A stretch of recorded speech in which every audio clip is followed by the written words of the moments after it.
Ella le arrancó el gafete delante de todos, lo tiró al suelo y dijo que gente como él debería agradecer haber entrado por esa puerta principal. Todo el salón quedó en silencio. Nadie movió un dedo. Nadie lo miró a los ojos. Y cuando él se agachó para recoger el gafete, vio la llave dorada caer del bolso de ella y deslizarse hasta sus propios pies. La llave de la caja fuerte. Él se quedó helado. Porque esa no era solo una llave. Era la misma llave dibujada en el sobre que su madre le dejó antes de morir. El mismo símbolo. El mismo secreto. Y en ese instante, mientras todos se reían de su humillación, entendió que no lo habían despedido por un error. Lo habían apartado porque estaba demasiado cerca de la verdad. Pero lo que esa empresaria todavía no sabía, era que, antes de que terminara esa noche, la mayor humillación de esa familia iba a cambiar de lado. Quédate hasta el final, porque lo que estaba guardado en esa caja fuerte no revelaba solo un nombre, revelaba una traición enterrada durante décadas. Una herencia escondida y la verdadera razón por la que aquel joven fue expulsado de su propia historia sin saberlo jamás. Ella no solo le gritó a él. Se aseguró de alzar la voz para que cada empleado, cada invitado y cada socio de la empresa la escuchara. Era un almuerzo de Pascua, la mesa estaba servida, las copas brillaban, el chocolate fino estaba por todas partes, y ella convirtió aquel salón en un tribunal. Dijo que él era incompetente, ingrato y desleal. Dijo que había metido las manos donde no debía. Dijo que nunca volvería a pisar esa empresa. Y lo dijo sonriendo, como si no estuviera despidiendo a un muchacho, sino aplastando a alguien que ya consideraba demasiado pequeño como para reaccionar. Él intentó abrir la boca 2 veces. La primera, ella lo cortó con un cállate. La segunda, escuchó un ya hablaste demasiado. Entonces hizo lo que hace mucha gente cuando entiende que no va a ser escuchada, se tragó su propia versión y dejó que el dolor se quedara en silencio. Pero el cuerpo siempre delata. Le temblaba la mano. Le ardía el rostro. Tenía los ojos llenos de lágrimas, pero las contenía como si llorara y fuera a darle a esa mujer una victoria todavía mayor. Y quizá lo era. Lo peor no fue perder el trabajo. Lo peor fue notar que algunos de los que antes lo llamaban muchacho esforzado ahora desviaban la cara para no ser vistos a su lado. En segundos, dejó de ser alguien útil para convertirse en alguien incómodo. Y fue justo en ese momento, mientras su dignidad era pateada de un lado a otro como un objeto viejo, que la llave dorada cayó del bolso de la empresaria. Y cuando vio aquel símbolo grabado en el metal, un recuerdo enterrado volvió a respirar. Mucho antes de aquel salón lujoso, existió un cuarto estrecho, una ventana oxidada y una mujer que tosía cada noche para no asustar a su hijo. Allí fue donde él creció. Sin un padre presente. Sin un apellido importante. Sin una foto familiar sobre el estante. Solo con una madre demasiado cansada para explicar el pasado y demasiado amorosa para dejar que el niño notara el tamaño del miedo que llevaba dentro. Ella decía que algunas verdades no desaparecen, solo esperan el momento correcto para volver. Y a él eso le parecía hermoso, pero confuso. Porque cuando uno crece con poco, aprende a no hacer preguntas cuyas respuestas pueden doler más que el silencio. En los últimos días de su vida, su madre lo llamó para que se acercara y le entregó un sobre ya amarillento, sellado, con un símbolo dibujado a mano. Solo le pidió una cosa: no lo abras antes de estar preparado para perder a quien crees que eres. Él soltó una risa incómoda, como quien no quiere jugar con una despedida. Pero ella no estaba jugando. Le dijo que algún día alguien intentaría humillarlo para obligarlo a aceptar el lugar equivocado. Le dijo que debía recordar que la sangre escondida también sangra. Y antes de que él pudiera entenderlo, ella murió dejando más preguntas que bienes. Desde entonces, aquel sobre quedó guardado entre las pocas cosas que él no se atrevía a tirar. Nunca lo abrió. Nunca se lo mostró a nadie. Tal vez por miedo. Tal vez por lealtad. Tal vez porque, en el fondo, sabía que cuando la verdad por fin saliera de ahí, la vida sencilla que conocía se rompería para siempre. Pero aquella Pascua, al ver el mismo símbolo grabado en la llave dorada caída a sus pies, sintió que el estómago se le hundía. Porque ya no podía haber coincidencia. Y la mujer que acababa de destruirlo en público quizá estaba conectada con el único secreto que su madre se llevó a la tumba. Cuando entró a esa empresa meses antes, ya había sentido algo extraño. No era solo el nerviosismo de un primer trabajo en un lugar grande. Era otra cosa. Algunos pasillos le resultaban demasiado familiares. El retrato antiguo en el vestíbulo principal le oprimía el pecho sin razón. El jardín del fondo le provocaba una sensación rara de regreso, como si el cuerpo reconociera un lugar al que la memoria no podía llegar. Él se reía de sí mismo y seguía trabajando. Al fin y al cabo, ¿quién iba a creer que un muchacho criado en la dificultad sintiera cercanía con una mansión empresarial perteneciente a una de las familias más ricas de la ciudad? Aún así, las señales se acumulaban. Una señora de la limpieza lo llamó idéntico a alguien que había conocido hacía muchos años. El viejo portero se puso pálido el primer día que lo vio y preguntó el nombre de su madre con una urgencia que pareció indiscreta. Un director más antiguo se quedó mirando su rostro demasiado tiempo y luego cambió de tema. Siempre había una pausa, una mirada, un silencio. Como si las personas estuvieran armando un rompecabezas por dentro y no quisieran que las descubrieran uniendo las piezas en voz alta. La empresaria también lo observaba. Más que observarlo, lo medía. Cuando él hablaba, ella prestaba atención al timbre de su voz. Cuando entraba en algún lugar, lo seguía con esos ojos fríos de quien teme reconocer algo que preferiría negar. Y en las últimas semanas esa tensión empeoró. Empezó a mantenerlo lejos de los documentos, lejos de los archivos antiguos, lejos del ala principal de la casa donde se celebraban los eventos familiares. Como si quisiera conservarlo empleado, pero invisible. Como si el problema nunca hubiera sido su presencia en la empresa, sino su cercanía con una historia que no podía volver a abrirse. El día de la fiesta, todo fue preparado con precisión. Un informe desapareció. Una contraseña fue usada fuera de horario. Un archivo fue abierto en el sector prohibido. Y, como en una obra donde el culpable ya había sido elegido antes de que comenzara la función, todas las pistas apuntaban hacia él. La empresaria no esperó una investigación. No llamó a auditoría. No pidió explicaciones. Fue directo al espectáculo. Quería público. Quería testigos. Quería marcar al joven como un error humano irreparable. Y quien ya ha sido tratado con injusticia lo sabe, cuando alguien poderoso quiere convertirte en culpable, la verdad parece demasiado pequeña para competir con la narrativa. Él sabía que no había hecho nada de eso. También sabía que, incluso si lograba probarlo, la decisión ya estaba tomada. Porque la mirada de ella no era la de una jefa molesta. Era la de alguien aterrada. Y el miedo, cuando se pone la ropa de la autoridad, se convierte en crueldad con una facilidad espantosa. Ella hablaba en nombre de la ética, pero la voz le salía apresurada. Hablaba de proteger el nombre de la familia, pero apretaba la copa con tanta fuerza que los dedos se le pusieron blancos. Hablaba de disciplina, pero todo su cuerpo delataba descontrol. No era solo rabia. Era una amenaza. Por eso la llave llamó tanto su atención. No solo por el símbolo, sino porque cayó justo en el momento en que la empresaria perdió más la compostura. Él se agachó para recoger el gafete y vio el objeto deslizándose. Por un segundo, pensó en devolvérselo. Al siguiente, escuchó la voz de su propia madre dentro de la cabeza: algún día, alguien va a intentar obligarte a aceptar el lugar equivocado. Entonces cubrió la llave con la mano, se levantó despacio y fingió que no había visto nada. Salió del salón sin trabajo, sin defensa y sin dignidad aparente. Pero, por primera vez, salió con algo que podía cambiar la historia. Afuera, el aire parecía no alcanzar. Caminó sin rumbo hasta llegar a la vieja pensión donde vivía. Cerró la puerta con llave. Sacó del armario la caja de metal donde guardaba los pocos recuerdos de su madre. Se sentó en el suelo. Se quedó mirando el sobre durante un tiempo que le pareció una vida entera.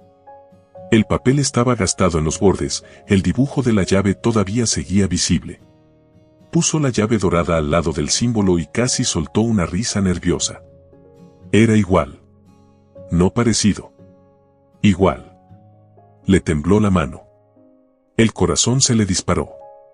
Y en ese cuarto sencillo, muy lejos del lujo donde había sido destruido en público, entendió que la respuesta siempre había estado esperando valor, no oportunidad.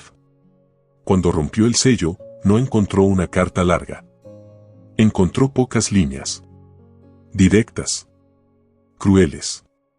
Su madre escribió que su nombre no era su nombre completo. Escribió que el hombre que lo había engendrado pertenecía a la familia dueña de la empresa donde él trabajaba. Escribió que, si algún día aparecía esa llave, no debía correr a pedir reconocimiento, sino buscar el testamento guardado en la caja fuerte antigua de la casa principal. Ahí está la prueba de lo que me hicieron a mí, a ti y al verdadero dueño de esa fortuna. No había una explicación sentimental. No había una petición de perdón. Solo un empujón definitivo hacia la verdad. Pero el golpe más duro llegó en la última frase. Si ella descubre que tú lo sabes, va a intentar destruirte antes de que leas el documento. Se quedó sin aire. Ella. No mencionar el nombre era casi peor. Porque eso dejaba claro que su madre le tenía miedo a alguien en específico. Y todo apuntaba a la empresaria. La mujer que lo había humillado delante de todos tal vez no era solo una jefa arrogante. Tal vez era la persona que pasó años asegurándose de que él creciera lejos de su propio apellido, de su propio origen y de su propia herencia. Y, si eso era verdad, ¿por qué ahora?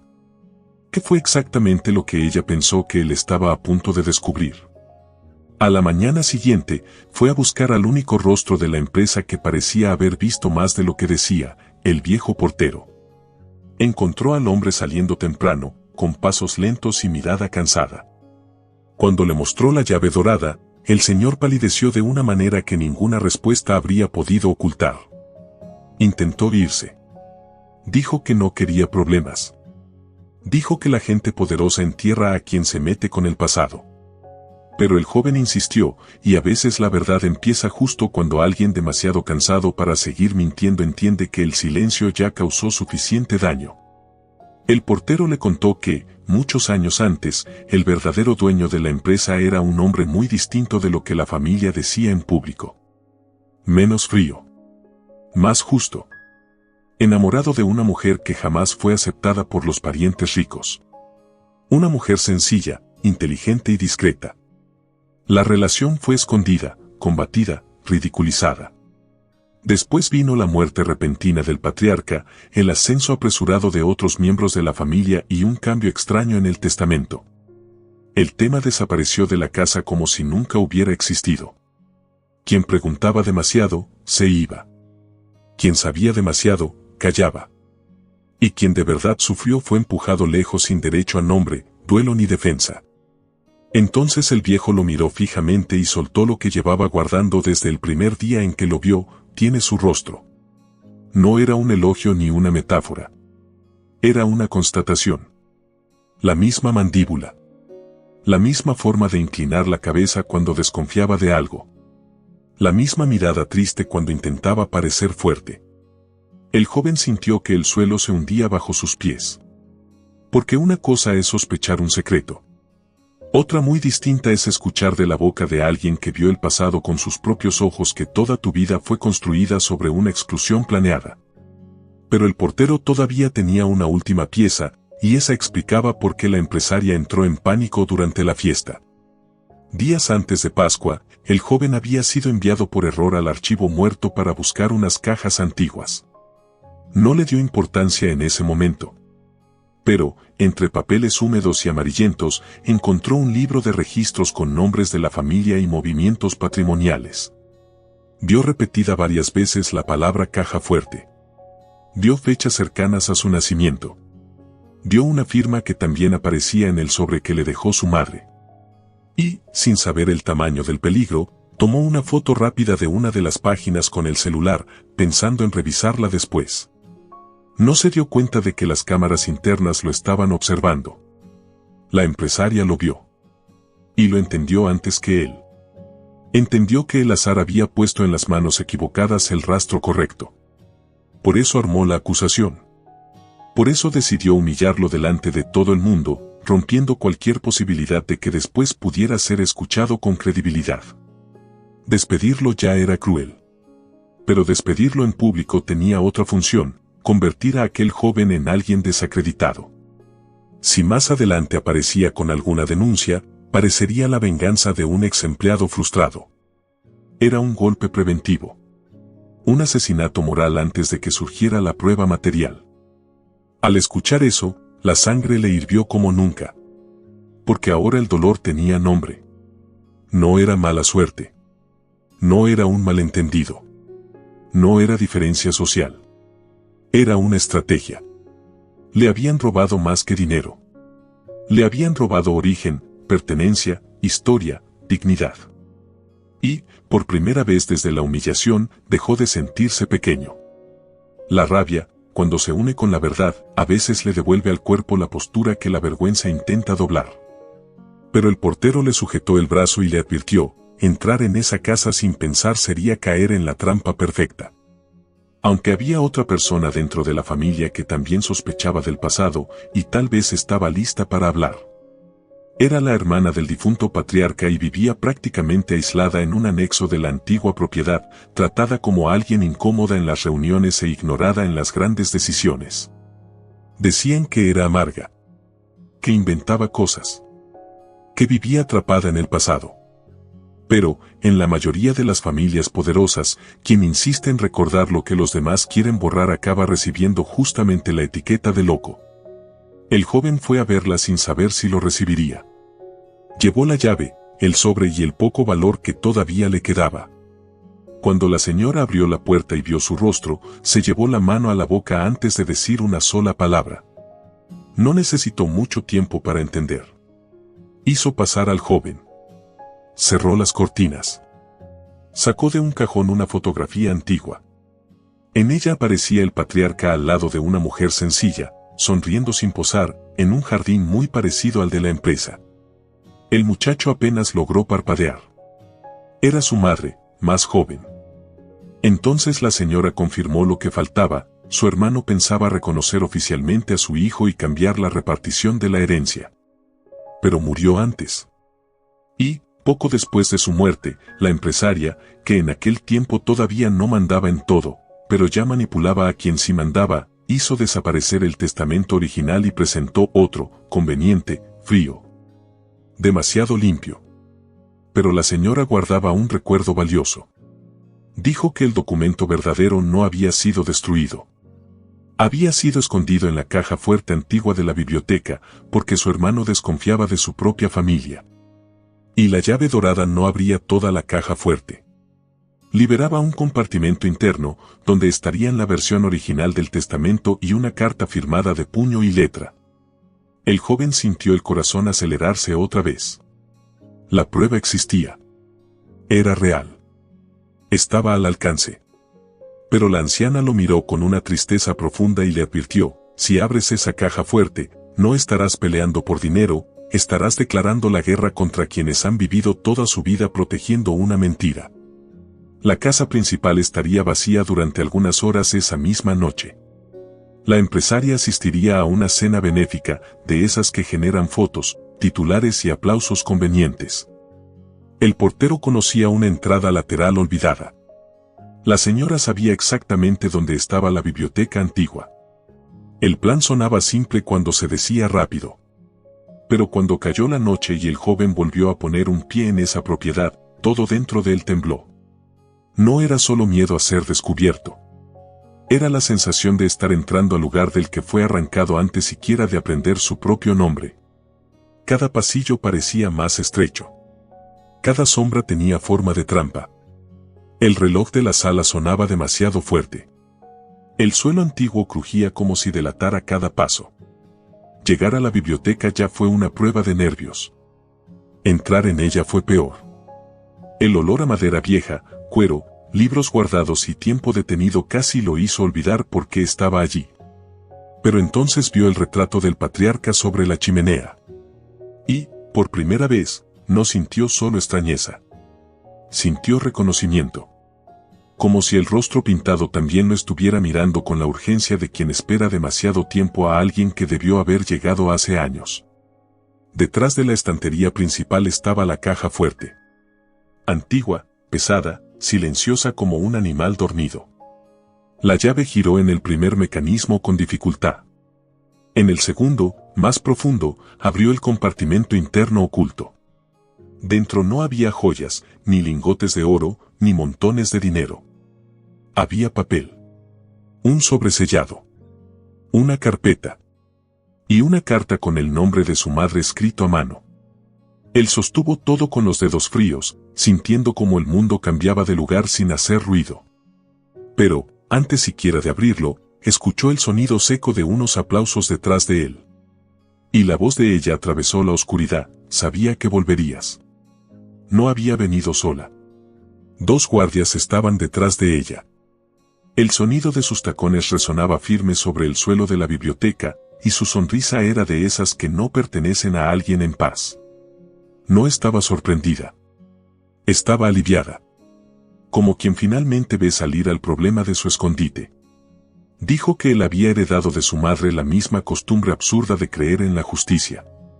Dijo que los pobres siempre se aferran a papeles creyendo que los papeles cambian el destino. Y preguntó, casi con desprecio, si de verdad creía que un documento bastaría para derribar años de poder, influencia y reputación. Él no respondió de inmediato. Abrió la carpeta delante de ella. El testamento original estaba ahí, firmado, registrado, detallado. El nombre de su madre aparecía. El suyo también. No como un favor. No como un error. Como heredero legítimo. La carta iba más allá. El patriarca admitía temer la ambición de ciertos familiares y explicaba por qué había ocultado el documento. Por primera vez, la empresaria perdió el control de verdad. Intentó arrancarle los papeles de las manos. Ordenó a los guardias avanzar. Y fue justo en ese instante cuando la voz de la anciana apareció en la puerta, más firme de lo que nadie esperaba. No estaba sola. El portero había llamado a 2 miembros de la directiva que aún conservaban un mínimo de conciencia, y uno de ellos estaba grabando todo. El enfrentamiento completo. Las amenazas. El intento de arrebatar el testamento por la fuerza. La reacción de la empresaria cambió al instante. Su rostro se endureció, pero ahora había una grieta. Porque la arrogancia funciona mientras no exista un testigo confiable. Cuando la verdad tiene ojos, oídos y pruebas, la tiranía empieza a perder fuerza. Aún así, la noche no lo había revelado todo. Faltaba la revelación más cruel: ¿por qué esa mujer odiaba tanto su existencia? La anciana contó lo que nadie se atrevió a decir durante décadas. La empresaria no era solo una administradora fría de la fortuna. Era alguien que siempre creyó que todo en esa familia le pertenecía por mérito, no por derecho. Creció escuchando que su hermano mayor heredaría el imperio y odiaba cualquier afecto suyo que saliera del guión esperado. Cuando descubrió la relación de él con la madre del joven, trató a la mujer como una intrusa, una oportunista, una amenaza. Luego, al darse cuenta de que existía un niño fuera del marco oficial de la familia, decidió que ese niño jamás sería reconocido. Difundió mentiras. Convenció a personas. Manipuló documentos. Aisló a la madre del joven. Ofreció dinero para que desapareciera. Cuando ella se negó, la persecución se volvió más sutil y más cruel. Puertas cerradas. Oportunidades negadas. Miedo constante. La muerte del patriarca llegó antes de que pudiera reparar el daño, y eso fue todo lo que la empresaria necesitaba. Lo que quedó, lo terminó de controlar con la frialdad de quien llama ambición a la competencia. No solo robó una herencia. Robó el derecho de un hijo a ser reconocido como hijo. El joven escuchaba cada palabra sintiendo una mezcla insoportable de dolor y claridad. Era como descubrir que su propia falta de lugar había sido diseñada a mano por alguien. La ausencia del padre, el silencio de su madre, toda una vida intentando merecer espacio, nada de eso había sido casualidad. Había sido construido. Y tal vez ese sea uno de los golpes más duros que alguien puede recibir, darse cuenta de que la soledad que cargó durante años fue creada deliberadamente por alguien que tenía el poder de evitarla. Aún así, antes de que el llanto apareciera, la empresaria hizo su último intento de control. Y decidió atacar donde más dolía. Se rió. Rió fuerte, seca, herida. Dijo que, incluso con el papel en la mano, él seguía siendo el mismo muchacho criado lejos de todo, sin modales, sin preparación, sin un apellido reconocido por el mundo. Dijo que la herencia no convierte la sangre simple en grandeza. Dijo que tal vez podría ganar en la ley, pero nunca pertenecería de verdad. Era el golpe clásico de quien, al perder el poder material, intenta mantener el dominio psicológico. Herir la autoestima para debilitar la reacción. Hacer que la víctima vuelva a sentirse una intrusa. Y, por un segundo, el silencio pesó tanto que parecía que ella lo había logrado. Pero él respiró hondo y, en lugar de gritar, respondió en voz baja. Dijo que tal vez ella tenía razón en una sola cosa: él realmente no pertenecía al mundo que ella había construido. Porque su mundo estaba hecho de miedo, mentira y humillación. Y él prefería cargar las marcas de la carencia antes que la podredumbre de haber causado todo aquello. Dijo que no había vuelto por dinero. Volvió por su madre. Por la vida que ella perdió intentando protegerlo de personas como ella. Volvió por el niño que creció creyendo que no venía de ningún lugar. Y volvió para no aceptar nunca más el lugar equivocado que habían elegido para él. Aquello desarmó la sala de una manera que ningún grito habría logrado. Porque, en ese instante, dejó de parecer un joven humillado buscando reparación y pasó a parecer exactamente lo que era: alguien recuperando su propio nombre frente a la persona que lo borró. Los guardias bajaron la mirada. La directiva se apartó de ella. La anciana lloró en silencio. Y la empresaria, por primera vez en su vida, se quedó sin palabras que pudieran salvarla de su propia imagen. Pero el final de esa noche no cerraba la historia. Porque la justicia pública vendría después. Y con ella, una decisión que mostraría quién era realmente. En los días siguientes, la grabación llegó a los canales correctos. No para un escándalo barato, sino para abogados, consejo, notaría y auditoría. El testamento fue analizado. La firma, confirmada. La carta, autenticada. La línea del tiempo, reconstruida. El caso estalló no por chisme, sino por consistencia. La empresa, tan acostumbrada a vender una imagen de ética y tradición, ahora tenía que enfrentar que su mayor base estaba fracturada por un fraude familiar. La empresaria fue apartada. Los antiguos cómplices retrocedieron. Y muchos que antes elegían el confort del silencio empezaron a decir que sospechaban algo. Demasiado tarde, pero predecible. A él lo llamaron para reuniones, entrevistas legales, procesos de regularización y propuestas. Algunas personas lo trataban con una delicadeza casi culpable.